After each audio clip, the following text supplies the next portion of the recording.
pada saat itu tidak lama kemudian muncul COVID. Ketika muncul COVID, ada perintah dari pemerintah agar yang usianya rentan terhadap penyakit sholat di rumah. Yang masih sehat silakan sholat di masjid, tapi jaraknya diatur. Kemudian 2 tahun berlalu, COVID itu hilang. Muncul pertanyaan besar, siapa yang paling bertanggung jawab untuk mengajak orang yang dulu dirumahkan untuk masuk masjid? Pasti orang yang dulu memerintahkan. Siapa yang dulu memerintahkan? Pemerintah yang memerintahkan dia sholat di rumah. Tetapi mana tanggung jawab kita hari ini untuk memasukkan kembali ke masjid? Saya sampai hari ini bagian dari pemerintah. Bahkan hari ini saya ditunjuk sebagai gubernur. Wajib hukumnya bagi saya mengajak semua yang ada di rumah itu masuk kembali. Saya tidak pernah berpikir hasilnya. Saya tidak pernah berpikir hasilnya apakah ajakan saya ini orang akan masuk ke dalam masjid atau tidak. Jangankan saya, seorang Nabi Nuh tidak mampu dia mengajak istri dan anaknya untuk diselamatkan.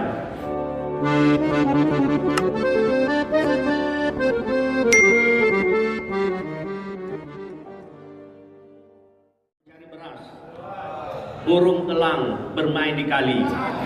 Karena menjawab salam sudah cukup keras, saya pun tak perlu mengulang sampai 2 kali. Alhamdulillah Rabbil Alamin.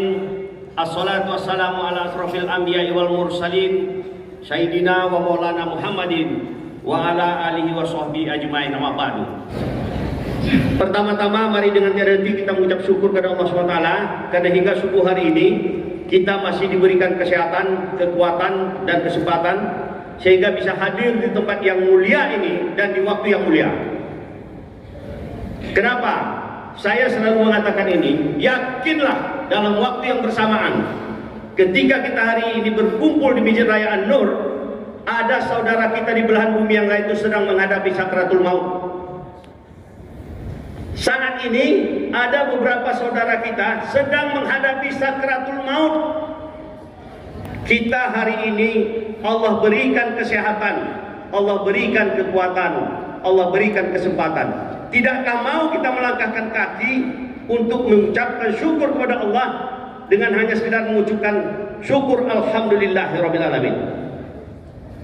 Salawat dan salam tidak lupa kita sampaikan kepada Nabi besar Muhammad sallallahu alaihi wasallam dengan ucapan Allahumma sholli ala Muhammad wa ala ali Muhammad. Semoga dengan seringnya kita berselawat kita termasuk ke dalam orang-orang yang nanti mendapat syafaat dari beliau di yaumil akhir. Amin. Bapak Ibu hadirin sekalian yang saya muliakan, tadi sudah disinggung sedikit oleh Ustaz Julunidomo bahwa gerakan sholat subuh berjemaah ini jauh sebelum saya menjadi gubernur sudah ada di Riau. 2016 sudah dideklarasikan. Namun dalam perjalanannya terjadi pasang surut, kemudian mati suri. Ketika mati suri 2019 saya bersama Pak Samsuar duduk sebagai gubernur dan wakil gubernur.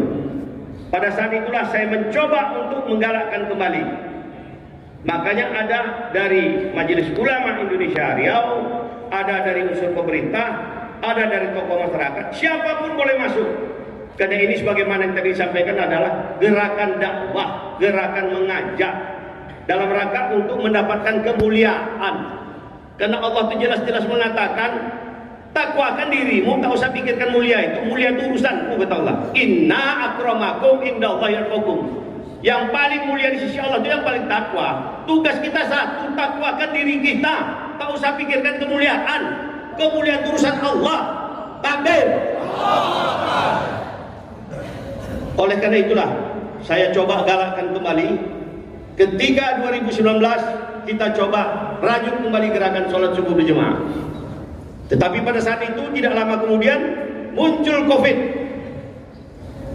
Ketika muncul COVID, ada perintah dari pemerintah agar yang usianya rentan terhadap penyakit sholat di rumah. Yang masih sehat silakan sholat di masjid, tapi jaraknya diatur. Kenapa pemerintah melakukan itu?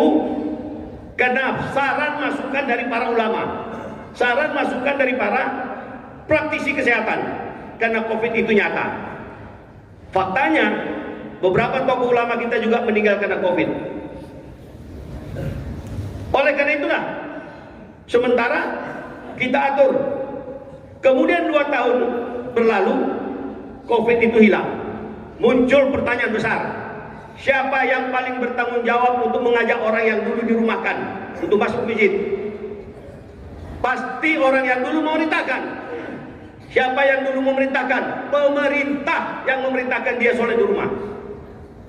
Tetapi mana tanggung jawab kita hari ini untuk memasukkan kembali ke masjid? Saya sampai hari ini bagian dari pemerintah. Bahkan hari ini saya ditunjuk sebagai gubernur.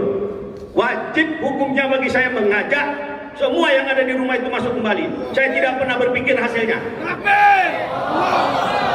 Saya tidak pernah berpikir hasilnya apakah ajakan saya ini orang akan masuk ke dalam masjid atau tidak. Jangankan saya, seorang Nabi Nuh tidak mampu dia mengajak istri dan anaknya untuk diselamatkan. Karena ukuran Allah itu adalah perintah itu dilaksanakan, bukan hasilnya. Itu sebabnya kenapa gerakan sholat subuh berjamaah ini dilakukan.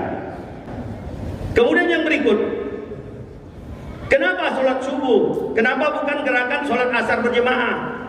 Kenapa bukan sholat maghrib berjamaah? Sholat subuh berjamaah ini adalah sholat yang Allah muliakan. Saya ingin katakan, mari kita lihat di dalam surat Al-Isra 78. Allah berfirman, "Aqimis sholata liduluki syamsi ila fasaqil laili wa qur'an al-fajr. Inna qur'an al-fajr kana mashhuda." Di sini Allah katakan, dirikanlah sholat sejak tergelincir matahari hingga gelapnya malam. Dirikan pula sholat subuh. Sungguh kata Allah, sholat subuh itu disaksikan malaikat. Saya ingin mengajak kita semua, di mana letak keutamaan sholat subuh itu? Allah katakan dirikan sholat sejak tergelincir matahari hingga gelapnya malam. Kapan tergelincir matahari? Ketika masuk waktu zuhur. Zuhur itu masuk waktunya ketika matahari tergelincir. Kapan gelapnya malam? Setelah Isya. Artinya ada berapa sholat? Zuhur, asar, maghrib, Isya. Itu Allah sebutkan sekaligus. Dirikan sholat sejak tergelincir matahari hingga gelapnya malam. Tetapi giliran sholat subuh, dirikan pula sholat subuh kata Allah sendiri. Sungguh sholat subuh disaksikan malaikat. Kalau tadi saya katakan, yang saya hormati, saya muliakan, katakanlah misalnya Gubernur Riau sendiri. Yang saya hormati Bapak Ibu sekalian bersama-sama. Mana derajatnya yang lebih tinggi? Yang disebut sendiri. Dalam sholat subuh Allah sebutkan secara tersendiri, dirikan pula sholat subuh. Sholat subuh disaksikan malaikat.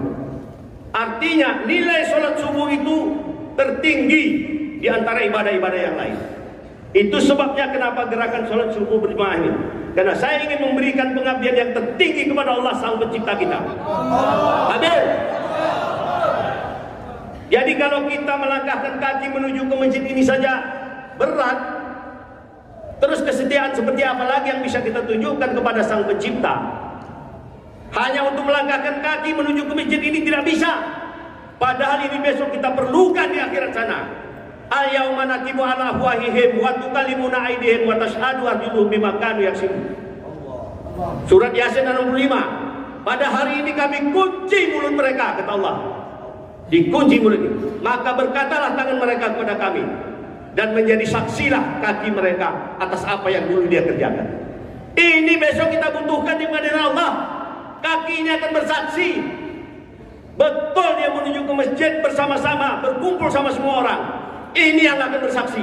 Sekarang ini kita ikuti malasnya kaki untuk menuju ke tempat yang mulia ini. Sementara tadi saya katakan, dalam waktu yang bersamaan, yakinlah ada saudara kita yang sedang menghadapi sakaratul maut. Kita pun tidak pernah tahu. Boleh jadi besok kita juga sudah dipanggil Allah. Ini sebabnya kenapa saya ingin mengajak Bapak Ibu sekalian. Karena kita ingin bersama-sama. Kalau kita bisa melakukan itu dengan baik, salat subuh ini pasti akan Allah berikan kemuliaan. Karena janji Allah terus jelas. Inna akramakum indallahi atqakum. Sesungguhnya yang paling mulia di sisi Allah itu adalah yang paling takwa. Alat ukurnya jelas. Kalau kita ingin dimuliakan Allah, takwakan diri. Terlalu mudah bagi Allah untuk memberikan kekuasaan, terlalu mudah. Tetapi tidak mudah mendapatkan ridho Allah. Siapa bilang tidak dikasih izin Fir'aun untuk menjadi raja? Siapa bilang dia tidak dikasih izin sama Allah? Dikasih izin. Tapi ridho Allah ada? Tidak ada. Siapa bilang syaitan yang sudah dikutuk, diusir dari surga, tidak mendapatkan izin ketika dia minta diberi umur panjang? Syaitan minta kepada Allah, diizinkan. Tapi adakah ridho Allah di sana? Tidak. Termasuk jabatan yang kita duduki hari ini, ada dua kategori. Ada orang yang hanya sekedar mendapatkan izin Allah, tetapi tidak ada ridho Allah di sana. Tetapi ada Allah yang mendapatkan ridho Allah, insya Allah izinnya sudah ada di sana. Pilihan ada di kita. Apakah kita ingin mendapatkan jabatan dengan cara sekedar izin Allah, atau kita ingin mendapatkan ridho Allah dan izinnya sudah ada di sana? Pilihan ada di kita. Berapa banyak hari ini orang mencoba untuk mendapatkan jabatan, tetapi hanya sekedar izin Allah, karena dia lakukan segala cara. Tetapi tidak banyak orang yang mendapatkan ridho Allah ketika dia duduk dalam satu jabatan. Saya ingin mengajak kita semua, bagaimana mendapatkan jabatan itu dengan cara ridho Allah, bukan sekedar izin Allah. Kalau sekedar izin Allah, Fir'aun dapat izin. Siapa bilang Fir'aun tidak dikasih izin menjadi raja? Tapi tidak ada ridho di sana. Oleh karena itulah, sholat subuh ini menjadi alat ukur bagi kita terhadap kesetiaan kita kepada Allah. Allah secara jelas mengatakan, "Qulillahumma malikal mulki tutil mulka man tasha, wa tanzi'ul mulka mimman tasha, wa tu'izzu man tasha, wa tuzillu man tasha, biyadikal khairu innaka ala kulli syai'in qadir." Katakanlah Muhammad, kata Allah, engkau memiliki kekuasaan ini. Engkau berikan kekuasaan kepada siapa yang engkau kehendaki. Engkau cabut kekuasaan dari siapapun yang engkau kehendaki. Engkau muliakan bagi siapa yang engkau kehendaki. Engkau hinakan bagi siapa yang engkau kehendaki. Tolong cermati ini. Ketika kekuasaan, Allah katakan, engkau berikan kekuasaan kepada siapa yang engkau kehendaki. Engkau cabut kekuasaan dari siapa yang engkau kehendaki. Tetapi ketika kemuliaan, engkau muliakan bagi siapa yang engkau kehendaki. Engkau hinakan, bukan engkau cabut kemuliaan ini. Bukan Allah cabut kemuliaan. Kalau sekedar dicabut kemuliaan, dia menjadi tidak mulia. Tetapi dihinakan. Oleh karena itulah ini menjadi penting kenapa gerakan sholat subuh berjamaah ini. Saya berharap gemakan semua untuk bisa ramai-ramai subuh ini mencari keberkahan Allah. Kalau kita ingin hidup berkah, kalau ingin dirimu berkah, lakukan ketakwaan. Kalau ingin riau ini berkah, mari kita lakukan ketakwaan. Allah akan berikan kemuliaan. Karena itu sudah janji Allah, tidak mungkin Allah tidak menepati janjinya. Membeli keripik di pasar bawah, naik sepeda lalu terjatuh. Bila taufiq wal hidayah. Wassalamualaikum warahmatullahi wabarakatuh.